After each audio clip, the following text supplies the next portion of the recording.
Rome, where our world was born. From a humble hamlet to the dominion of an empire, its thunderous legacy sculpted the foundations of our civilization, laws, languages, and institutions. Delve into 12 centuries of glory and decline, from the founding breath of Romulus to the twilight of the West. What aspect of the Roman legacy fascinates you the most or seems most relevant today? Let us know in the comments. The Roman narrative begins with myth. The traditional date for the founding of Rome is April 21, 753 before Christ by Romulus, a descendant of Aeneas of Troy, who killed his brother Remus on the hills that would later define the city. This parricide, according to legend, laid the foundations for a city born of ambition and conflict. Rome's location on 7 hills near a key ford of the Tiber River gave it a strategic and commercial advantage. This monarchical period, since the year 753 until the year 509 before Christ, saw 7 kings, from the legendary Romulus to the Etruscan Tarquin the Proud. Romulus is remembered for organizing the first social and military structures, including the famous rape of the Sabine women to secure the female population of the new city and cement alliances. The second king, Numa Pompilius, focused on religion and law, laying the foundations of the complex Roman ritual system. Other kings, such as Servius Tullius, are associated with the creation of the census and the organization of the population into classes according to their wealth, a crucial system for the army and later assemblies. The monarchy and the Etruscan influence. The first centuries were a period of consolidation.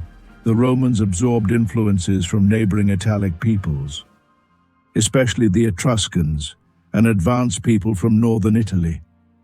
From them, Rome adopted not only engineering and architectural knowledge, such as the arch and the drainage system of the Cloaca Maxima, but also symbols of authority such as the fasces and elements of religious ritual. The Etruscan elite even came to rule Rome, culminating with the figure of Tarquin the Proud. The last king, Tarquin the Proud, was remembered as a tyrant whose rule was characterized by arbitrariness. Tradition tells that his son, Sextus Tarquinius, raped Lucretia, an act of outrage that symbolized the abuse of monarchical power. The revolt led by Lucius Junius Brutus in 509 before Christ ended the monarchy and gave way to the Republic. This transition was a firm declaration against one-man rule, a principle that would guide Roman policy for centuries. Later, Roman historiography idealized the Republic as a bastion of freedom against tyranny, and the next great period in the history of Rome was the Roman Republic, which covered from the year 509 before Christ until the year 27 before Christ. The Republic, literally the public thing, was an experiment in collegial government designed to prevent the return of tyranny. Power was divided between magistrates elected annually, mainly 2 consuls, who exercised executive and military power, the Senate, an advisory body composed of former magistrates with great moral and practical authority, and the popular assemblies, where citizens voted on laws and elected magistrates. The key to this system was collegiality, several officials for each position, and temporality, positions of 1 year, except for the position of dictator, an emergency magistrate appointed only in case of extreme danger to the Republic. The struggle of orders and the Italic expansion. The first 2 centuries of the Republic were marked by the struggle of orders, the political and social conflict between the patricians, the aristocratic elite who monopolized the offices, and the plebeians, the rest of the citizens. The commoners, who made up the majority of the army, used the threat of secession to force concessions. This struggle culminated in milestones such as the creation of the tribunes of the plebs, sacred and inviolable magistrates with veto power, intercessio, and the codification of the laws of the 12 Tables, 450 before Christ, the first written Roman legal code, which made the law accessible to all. By the 3rd century before Christ, the commoners had gained access to virtually all offices, creating a new meritocratic nobility based on public service, the nobilitas. While the internal struggle was being resolved, Rome expanded across the Italian peninsula. This process was gradual and methodical, based on a combination of military force, diplomacy, and the establishment of colonies.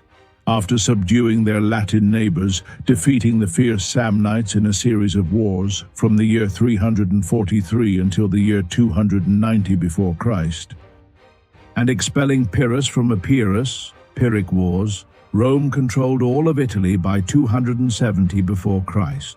This control was based on a system of alliances that granted different degrees of citizenship and rights to the Italic peoples, but demanded loyalty and, crucially, military contingents. This vast reservoir of military manpower was one of the keys to future Roman expansion. The Punic Wars and Mediterranean domination happened between the year 264 before Christ until the year 146 before Christ. Control of Italy put Rome in direct conflict with Carthage, the powerful Phoenician thalassocracy in North Africa. The First Punic War, which began in the year 264 and ended in the year 241 before Christ, the fight was mainly for control of Sicily. Rome, with no naval tradition, built a massive fleet and invented the corvus, a boarding bridge. Rome won and took over Sicily, its first province, and later annexed Sardinia and Corsica. The Second Punic War, it was in the year 218 and ended in the year 201 before Christ, was unleashed by Hannibal Barca. Hannibal surprised Rome by crossing the Alps with his army and elephants. He inflicted devastating defeats, as at Cannae, 216 before Christ, where a Roman force of 80,000 men was annihilated. Rome survived thanks to its unwavering cohesion, the Italian allies remained loyal, and its ability to withstand catastrophic losses. The Fabian strategy wore Hannibal down, and finally Scipio Africanus, by invading North Africa, forced Hannibal's return, whom he decisively defeated at the Battle of Zama. The Third Punic War, which lasted from the year 149 until the year 146 before Christ, was a punitive war instigated by Cato the Elder. Carthage was besieged, captured, completely destroyed, and its lands were turned into the province of Africa. By the year 146 before Christ, Rome had also defeated the Hellenistic kingdoms, Macedonia and the Seleucid Empire, in a series of swift wars. Annexing Greece and much of Anatolia, Rome had become the absolute dominant power in the Mediterranean, which its citizens proudly called Mare Nostrum, our sea. The crisis and fall of the Republic happened in the 2nd and 1st century before Christ. The uncontrolled expansion destroyed the social and political structures of the Republic. The wealth from the conquest and the massive influx of slaves fatally destabilized the economic base. The small farmers, the backbone of the citizen army, returned to find their lands in ruins. These lands were bought by the elite to form vast latifundia worked by slaves. The rural exodus filled Rome with a mass of impoverished and landless citizens.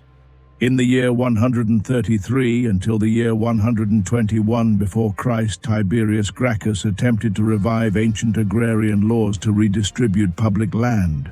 His radicalism and his attempt to run for a second tribunate led to him and his brother Gaius Gracchus being assassinated by the conservative faction of the Senate, Optimates, setting a dangerous precedent.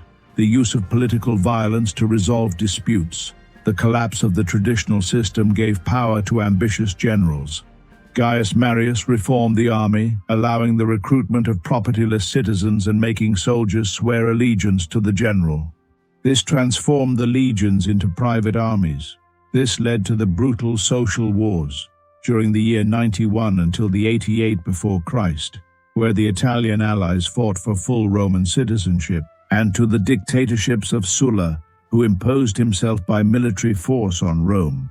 The first triumvirate during the year 60 before Christ, it was an informal political alliance between Pompey Crassus and Julius Caesar. This band of three men effectively ruled the Republic through their combined influence and power. Caesar became immensely rich and popular by conquering Gaul between the year 58 until the year 50 before Christ with a loyal army. The Senate, fearing his power, ordered its dissolution. Caesar responded by crossing the Rubicon, triggering a civil war against Pompey. After the victory, Caesar declared himself perpetual dictator. He introduced ambitious reforms, but his concentration of power was unbearable for the Republican elite. He was assassinated on the Ides of March, the 15th of March in the year 44 before Christ, by a group of senators. The Second Triumvirate, the year began 43 before Christ. The assassination of Caesar only provoked more violence. Mark Antony, Lepidus, and Octavian, Caesar's political heir, formed the Second Triumvirate. The alliance broke down when Octavian and Antony clashed. Antony, allied with Cleopatra VII of Egypt, was defeated by Octavian in the decisive Battle of Actium, which happened in the year 31 before Christ. Octavian became the sole ruler of Rome. In the 27th year before Christ, he declared the formal restoration of the Republic, but concentrated all power in his hands, adopting the title of Augustus, the Venerable, and Princeps, first citizen. This act marked the beginning of the imperial era, formally ending the Republic. Then, between the year 27 before Christ and the year 180 after Christ, there took place what was called the High Empire, the Principate, and the Pax Romana. The period of the High Empire, or Principate, is considered the peak of Roman civilization. Augustus established a system in which the emperor, Princeps, governed subtly, maintaining the republican facades. Real power resided in the accumulation of military offices and titles in the hands of the Princeps. The Julio-Claudian dynasty, from the year 27 before Christ to the year 68 after Christ. This dynasty included the direct successors of Augustus and was marked by a mixture of administrative brilliance and despotism. Augustus, also known as Octavian, was the first emperor of ancient Rome. He reigned from the 27th to the 14th year after Christ. He is primarily remembered for establishing peace. He pacified the empire, reorganized the army, provincial administration, and finances. He launched a vast public works program and inaugurated the Pax Romana, Roman peace, a 2-century period characterized by relative internal stability and prosperity. Then he followed Tiberius. He reigned from the 14th to the 37th year after Christ. He was a competent general, although of a sullen character. He continued Caligula from the year 37 to the year 41 after Christ. He was distinguished by his extreme extravagance and cruelty, becoming the first emperor to be assassinated by the Praetorian Guard. He follows Claudius's government from the year 41 to the year 54 after Christ. It was notable for the conquest of Britain in the year 43 and by the expansion of the imperial bureaucratic apparatus. Finally, Nero from the year 54 to the year 68 after Christ. He is blamed for the Great Fire of Rome of the year 64 after Christ and for initiating the first systematic persecution of Christians. His suicide, forced by a military revolt, marked the end of the dynasty. Like, subscribe, and share. The year of the 4 emperors and the Flavian dynasty from 69 to 96 after Christ. The year 69 after Christ demonstrated that the true power to appoint an emperor resided in the army. After the civil war, Vespasian emerged victorious, founding the Flavian dynasty. Vespasian, Titus, Domitian. This dynasty stabilized the empire, restored financial order, and built the Colosseum, Flavian amphitheater. The 5 good emperors, from the 96 after Christ until the year 180 after Christ. This period is the golden age of the empire, characterized by prosperity, stability, and peaceful succession through adoption. Nerva ruled from the year 96 to 98 after Christ, ending his reign. The tradition of adoption began with the selection of the Hispanic Trajan. He took command in the year 98 and ruled until 117 after Christ. An exceptional general. Under his command, the empire reached its maximum territorial extent by conquering Dacia, Arabia, Petraea, and Mesopotamia, although the latter was lost. Hadrian reigned from 117 to 138 after Christ. He focused on consolidation rather than expansion. He fortified the natural borders, the limes, the most famous example being Hadrian's Wall in Britain. After him, Antoninus Pius was in power from 138 to 161 after Christ. An exceptional reign of peace. Finally, Marcus Aurelius ruled from 161 to 180 after Christ, being the last of the so-called good emperors, the Stoic philosopher-emperor. His reign was marked by great challenges, the Marcomannic Wars and the return of the Antonine Plague. This period was characterized by the integration of the provinces, the vast road network, the development of Roman law, and a vibrant economy. The empire, which stretched from Britain to the Euphrates, had an estimated population of 50 to 90 million, united by an increasingly widespread Roman citizenship and a standardized urban culture. The death of Marcus Aurelius in the year 180 after Christ and his fateful decision to appoint his biological son, Commodus, who broke the tradition of adoption and turned out to be an erratic despot, brought an end to the period of the Pax Romana and marked the beginning of the decline. Military anarchy. It took place from the year 235 until the 284 after Christ.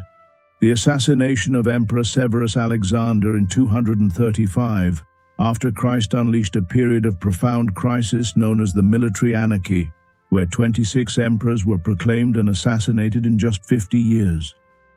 Loyalty had been completely transferred to the frontier armies, which elevated their generals to the throne at will. The external pressures caused borders to collapse under coordinated pressure that had never been seen before. In the north, the confederations of Germanic peoples, Goths, Alemanni, Franks, penetrated deep into Roman territory. In the east, the resurgence of Persian power under the dynamic Sasanian Empire became a formidable rival, capturing Emperor Valerian himself. The economic crisis forced the emperors, in order to pay the armies constantly at war, to massively devalue the silver currency, leading to rampant inflation. The collapse of confidence in the currency and the disruption of trade undermined the urban economy. Many cities shrank and people began to retreat to rural estates, the germ of the latifundium system and eventually of feudalism. The political fragmentation demonstrated that defending such distant borders became impossible for a central government. The empire was briefly divided into three entities: the Gallic Empire, which controlled Britain, Gaul, and Hispania; the Palmyrene Empire, which dominated the eastern provinces; and the Central Imperial Control, Italy, Africa, and the Balkans. The stabilization of Diocletian and Constantine. Diocletian, from the year 284 until the year 305 after Christ, rescued the empire from anarchy, implementing radical reforms that transformed the Principate into an absolute monarchy, the Dominate, from Latin dominus lord, a title that previous emperors avoided.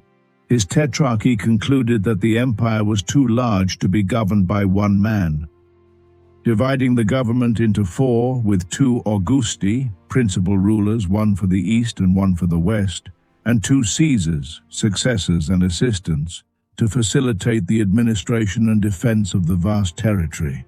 Although the system collapsed in a new civil war after Diocletian's abdication, it set the precedent for the east-west administrative division. His military and bureaucratic reforms doubled the size of the army and the civil administration, separating military and civil power in the provinces to ensure control. This required strict fiscal control and forced assignment to occupations, such as fixing peasants to the land, limiting their mobility and laying the foundations of the colonnade. His attempts to control inflation with the maximum price edict failed, but the centralization of power was a short-term success. Constantine I the Great, from 306 until the year 337 after Christ, emerged as the victor of the Tetrarchy Wars, unifying the empire under his rule. He made two momentous decisions that redefined the course of Western history: Christianity, through his victory at the Milvian Bridge, 312 after Christ, which led him to promulgate the Edict of Milan, 313 after Christ, legalizing Christianity after decades of persecution. His support transformed it from a persecuted sect into the dominant creed of the empire. He convened the Council of Nicaea in the year 325 after Christ to resolve doctrinal disputes, linking imperial power to religious orthodoxy. The new capital. Understanding that the economic and strategic center of the empire had shifted eastward, he founded a new capital on the site of ancient Byzantium, calling it Constantinople, city of Constantine, in 330 after Christ. Its strategic, easily defensible position at the crossroads of trade routes made it the new center of gravity. Gradually eclipsing Rome, division and religion, the stability achieved by Diocletian and Constantine was temporary. Pressure on the borders and internal divisions continued. Theodosius I, since the year 379 until the year 395 after Christ, was the last emperor to rule the United Empire. Although the administration was already divided, his action of declaring Christianity as the official religion happened when in 380 after Christ, the Edict of Thessalonica declared Nicene, Catholic Christianity as the exclusive state religion. All other forms of Christianity and traditional Roman pagan cults were outlawed, temples were closed, and the Olympic Games were suppressed. The final division, 395 after Christ, occurred upon his death, when Theodosius permanently divided the empire between his sons, Honorius, west, and Arcadius, east. This was not seen as a partition of the Roman Empire, but only an administrative division to facilitate governance. But in practice, the two halves began to diverge culturally and linguistically, Latin in the west, Greek in the east, and crucially, their military and economic destinies separated dramatically. The Eastern Empire was richer, more urbanized, and better able to finance its defense and divert invaders, while the Eastern Roman Empire, Byzantium, enjoyed stability, wealth, and an impregnable capital. The Western Empire, with its capital moved to the safer Ravenna, was crumbling under a confluence of complex factors. The fall was not a single event, but a systemic and gradual collapse of central authority, migratory pressure, and barbarian settlements. The catalyst for the final crisis was the mass displacement of peoples caused by the entry of the Huns into Eastern Europe from the Asian steppes. The Huns pushed the Germanic peoples, particularly the Visigoths, towards the Roman borders. The Visigoths, seeking refuge from the Hunnic terror, asked permission to cross the Danube into Roman territory in the year 376 after Christ. They were mistreated and exploited by corrupt Roman officials and rebelled, defeating and killing Emperor Valens in the catastrophic Battle of Adrianople in the year 378 after Christ. This battle demonstrated to the barbarians the vulnerability of Rome and the superiority of the Gothic cavalry over the Roman legions. Starting at 406 after Christ, a massive flood of peoples, Vandals, Suebi, Alans, crossed the frozen Rhine, invading Gaul and Hispania. The military weakness of the West forced the emperors to make agreements, allowing barbarian peoples to settle on imperial soil, often with autonomy, in exchange for military services and maintaining peace. The sack of Rome by the Visigoth Alaric in the year 410 was a psychological impact, since the city had not fallen into foreign hands since the year 390. Later, the Vandals. They settled in North Africa, the province richest in grain, and sacked Rome for the second time in the 455. The loss of Africa was a fatal blow to the West. In the mid-century 5, Attila and the Huns, they threatened both empires, being stopped only by a Roman Visigothic coalition led by Aetius at the Battle of the Catalonian Plains in the year 451 after Christ. By then, the West was a mosaic of semi-independent barbarian kingdoms, Visigoths, Vandals, etc. Real power did not reside in the puppet emperor who only controlled Italy, but in the magistri militum, masters of the soldiers, of Germanic origin who installed and deposed emperors. The final deposition happened in the year 476 after Christ. Orestes named his son Romulus Augustulus, like the last emperor. However, the Germanic army mutinied, appointing Odoacer, a Herulian chieftain, as king. Odoacer deposed Romulus, but instead of proclaiming himself emperor, he sent the imperial regalia to Zeno, the Eastern emperor in Constantinople, requesting the title of patrician to govern Italy. This act is traditionally cited as the end of the Western Roman Empire.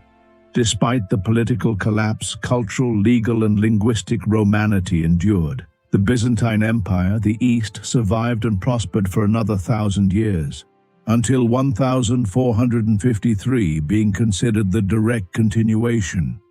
Under Justinian I, an attempt was made at restoration, and Roman law was codified in the Corpus Juris Civilis, body of civil law. In the West, the Catholic Church filled the power vacuum. Latin evolved into the Romance languages, and the imperial idea continued to inspire later leaders such as Charlemagne. The legacy of Rome is the framework upon which much of modern civilization was built. Give, like, subscribe, and share. Until the next.